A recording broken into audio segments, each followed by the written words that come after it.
अब कंस को पता लगा है कि किसी ने जन्म ले लिया, क्योंकि सैनिकों ने रोने की आवाज सुनी थी। सैनिक गए हैं दौड़े दौड़े। अच्छा की बात और बताऊं, देखो कंस को 20 साल पहले ही पता लग गया था कि मेरा काल जो है वो जन्म ले लेगा। 20 साल पहले ही पता लग गया कंस को, फिर भी कुछ भी नहीं कर पाया। और भैया परीक्षित जी को देखो बस 7 दिन ही उनका समय था और 7 दिन में उनकी मुक्ति हो गई।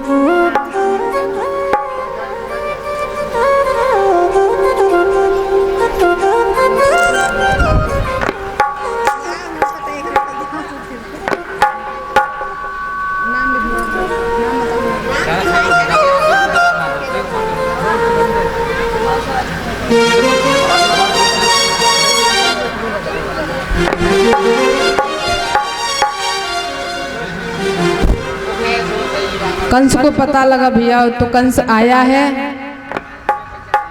आकर के कन्या जो है वो छीन ली है।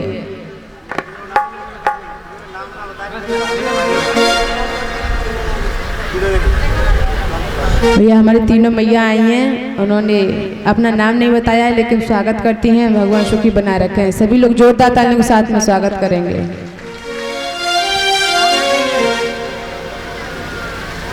कंस को पता लगा उस कन्या को छीन लिया है। जैसे ही उसे मारने के लिए हुआ कंस, तो वो कन्या जो है भैया वो अष्टभुजी का रूप धारण करके आसमान में चली गई है और गर्जना करती हुई कहती है, अरे कंस तू मुझे क्या मारेगा? तेरे मारने वाला तो गोकुल में पैदा हो चुका है।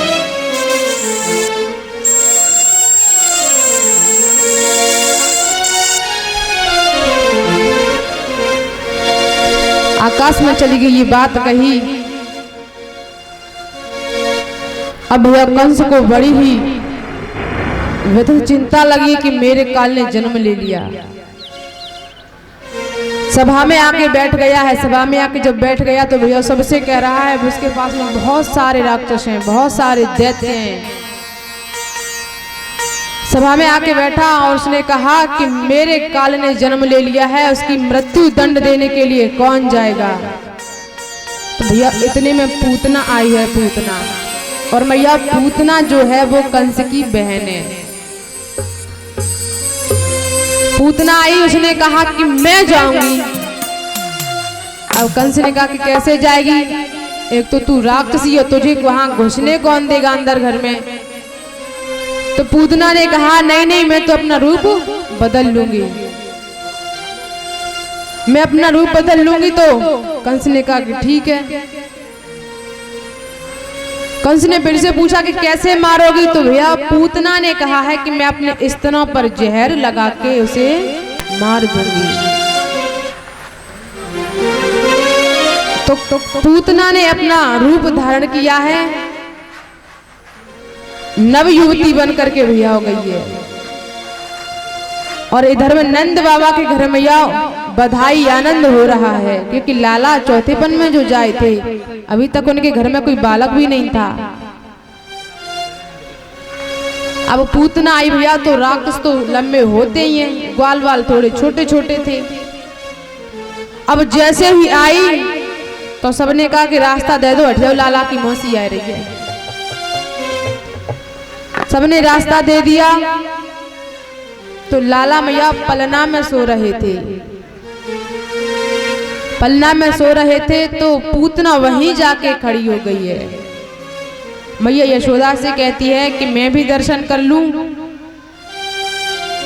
मैया ने कहा हाँ जरूर करो, आपके आशीर्वाद से ही मुझे लाला हुआ है, फिर आप दर्शन नहीं करोगी तो कौन करेगा। तो यशोदा मैया ने इतनी बात कही और भैया पूतना से कहा है कि आप मेरे लल्ला की रक्षा करना, देखना उसे जब तक मैं रसोई में कुछ करके आती हूँ। तो पूतना को वहां छोड़ दिया है और मैया यशोदा वहां से अंदर चली गई है। अब मैया पूतना ने सोचा कि मैं अपनी उसे गोदी में उठाऊंगी और जब दूध पान कराऊंगी तो विष इसके मुंह में जाएगा तो ये खुद ही मर जाएगा।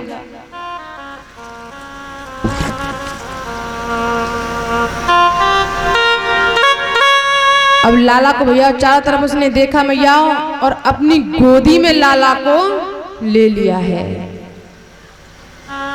गोदी में ले लिया, स्तन पान कराने लगी है।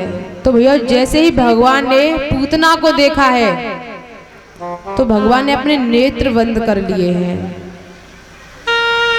अब नेत्र बंद क्यों किए, इसके कई उदाहरण हैं। सबसे पहला, भगवान अपने मन में सोच रही हैं कि मैं गोकुल में आया हूं तो सबसे पहले माखन मिश्री का पान करना चाहता हूं, परंतु ये तो मुझे विष पान करा रही है। एक तो ये भाव है। दूसरा, जब त्रेता में प्रभु ने अवतार लिया था तो सबसे पहले किसकी मृत्यु की थी, किसको वध किया था, ताड़का को। और द्वापर में भी भैया पूतना आई है तो प्रभु सोच रहे हैं कि जब मैं त्रेता में अवतार लिया था तब पूतना की, ताड़का की मृत्यु की थी उसको, और अब द्वापर में जब मैंने अवतार लिया है तो पूतना सबसे पहले आई है। तीसरा भाव बताया है, अपने नेत्र बंद करके भोलेनाथ को पुकारा है कि हे प्रभु आप विष का पान आप करो और दूध का पान मैं करूंगा। तो मैया पूतना ने लाला को अपनी गोदी में ले लिया है। अब वो तो सोच रही थी कि एक आध दो घूंट पिएगा और मर जाएगा, लेकिन लाला ने भैया जब स्तन पान किया है तो वो तो गटक गटक करके पीने लगे हैं। अब पूतना सोच रही कि मर जाएगा, कुछ नहीं हुआ। अब प्रभु दूध पान कर रहे हैं और मैया पूतना के प्राणों को भी खींच रही हैं। दूध पान करते करते पूतना के प्राणों को खींच रही हैं। अब पूतना जो है वो लाला से कहती है, अरे लाला छोड़, अरे लाला छोड़, क्योंकि उनके प्राणों को जो खींच रहे हैं भगवान कृष्ण। प्राणों को खींचते खींचते पूतना ने विकराल स्वरूप धारण कर लिया है और पूतना कहती कि अरे लाला छोड़, अरे लाला छोड़। तो भगवान कृष्ण कहते हैं, मौसी जी हम पे तो पकड़बो आवे, छोड़बो तो आवे ही ना है, क्योंकि जिसे हम एक बार पकड़ लेते हैं पर उसे छोड़ते नहीं है। पूतना के प्राणों को खींच लिया है, उसका शरीर जो है भैया वो 6 कोस में आया है,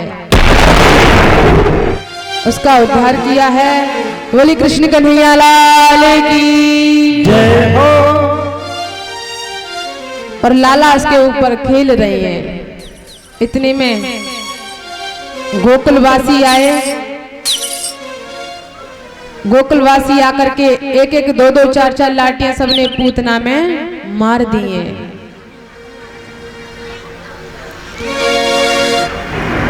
पूतना में लगा दी। अब लाला को लिया है भैया मैया यशोदा ने।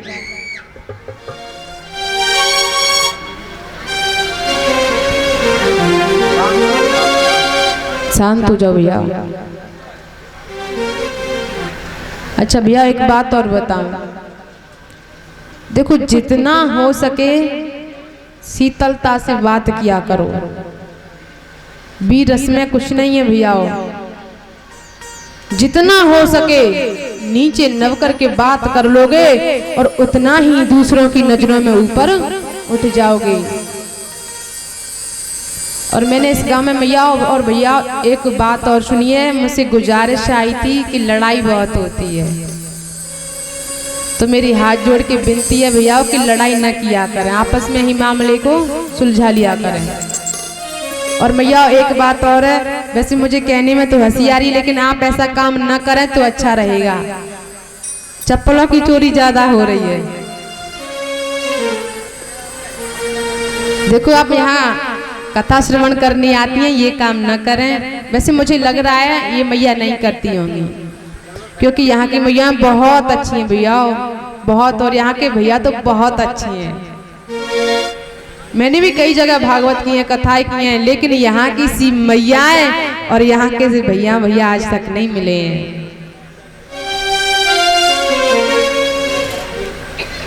मैं कुछ भी कह दूं सब सुन लेते हैं। और मैया आपने तो मुझे बहुत प्रेम दिया है।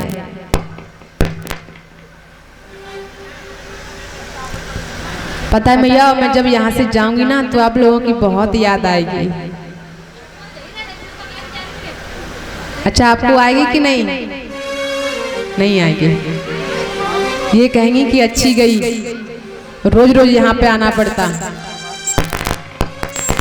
धूप लगती है।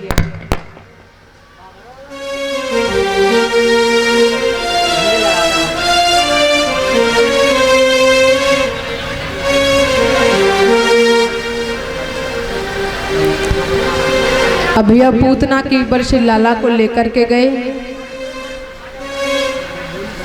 लाला को स्नान कराए हैं। अब पूतना का शरीर जो है भैया उसमें अग्नि लगाई है। तो मैया जब अग्नि लगाई तो पूतना के शरीर से भैया दुर्गंध आनी चाहिए थी। दुर्गंध कहते हैं बदबू को, परंतु एक राक्षसी जो है, दुर्गंध आनी चाहिए कि सुगंध? दुर्गंधी तो आनी चाहिए, परंतु सुगंध आ रही है। क्यों आ रही है? क्योंकि जो मुक्ति माता यशोदा को पहले मिलनी थी वो पूतना को दी है। पहले माता यशोदा को स्तनपान कराने चाहिए थे, दूध पान कराने चाहिए थे, परंतु पूतना ने कराए हैं। इसी वजह से उसके शरीर से भैया सुगंध आ रही है। अब लाला थोड़े बड़े हुए हैं, अभी उनका नामकरण नहीं हुआ है भैया। तो नामकरण करने के लिए गर्गाचार्य जी महाराज आए हैं। इससे पहले प्रभु ने सटकासुर का वध किया है। तब गर्गाचार्य जी महाराज आए हैं नामकरण करने के लिए। तो जब गर्गाचार्य जी महाराज आए भैया, तो मैयाओं ने आपस में अपने लालाओं की अदला बदली कर ली है कि देखते हैं गर्गाचार्य कितने होशियार हैं। बलराम जी जो माता रोहिणी का पुत्र था वो माता यशोदा ने ले लिया है, और जो माता यशोदा का था वो रोहिणी ने ले लिया है।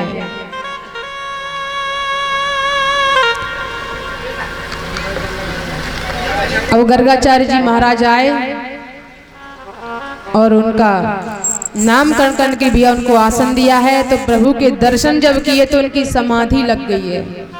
और भैया समाधि दो प्रकार की होती है, एक तो होती है ध्यान समाधि और दूसरी होती है त्राकट्य समाधि। ध्यान समाधि में नेत्र बंद होते हैं और कान जो है वो खुले होते हैं, ध्यान करते हैं तब। और त्राकट्य समाधि में कान बंद हो जाते हैं और नेत्र खुल जाते हैं। तो गर्गाचार्य जी महाराज की त्राकट्य समाधि लग गई है, नेत्र खुले हैं और लाला के दर्शन कर रही हैं। मैया यशोदा ने कहा कि बाबा सिधार गए क्या? एकदम से झकझोरा दिया है गर्गाचार्य जी महाराज को। तब भैया उन्होंने नामकरण किया है। गर्गाचार्य जी महाराज ने अयम ही रोहिणी पुत्रो रम्यन सो हृदय गुणे अख्यास्ते राम इति वलाद क्याद वलम विदो। जो रोहिणी के गोद में बैठा है उनका नाम, जो रोहिणी का पुत्र है उनका नाम, उनमें बल अधिक होने के कारण उनका नाम बलराम होगा। तो भगवान कृष्ण का नामकरण किया है, उनके अनन्य नाम बताए हैं, दाऊ दयाल भी बताया है, बलभद्र भी बताया है। भगवान श्री कृष्ण का नामकरण किया है। इसका श्याम वर्ण होने के नाते इनका नाम कृष्ण होगा और इनके अनन्य नाम भी होंगे कृष्ण, कन्हैया, गोपाल, और भैया जैसे जैसे उन्होंने लीलाएं की हैं उसी प्रकार उनके नाम भी पढ़ते गए हैं।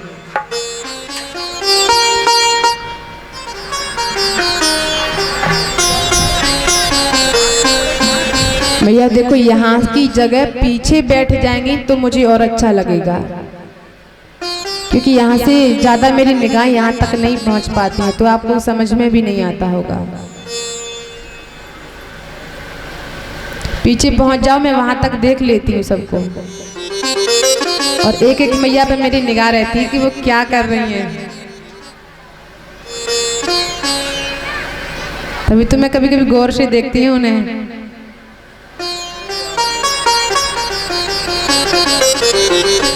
अब गर्गाचार्य जी महाराज ने भैया जब नामकरण किया है तो मैया यशोदा ने कहा कि आप हमारे घर पे भोजन कर लो।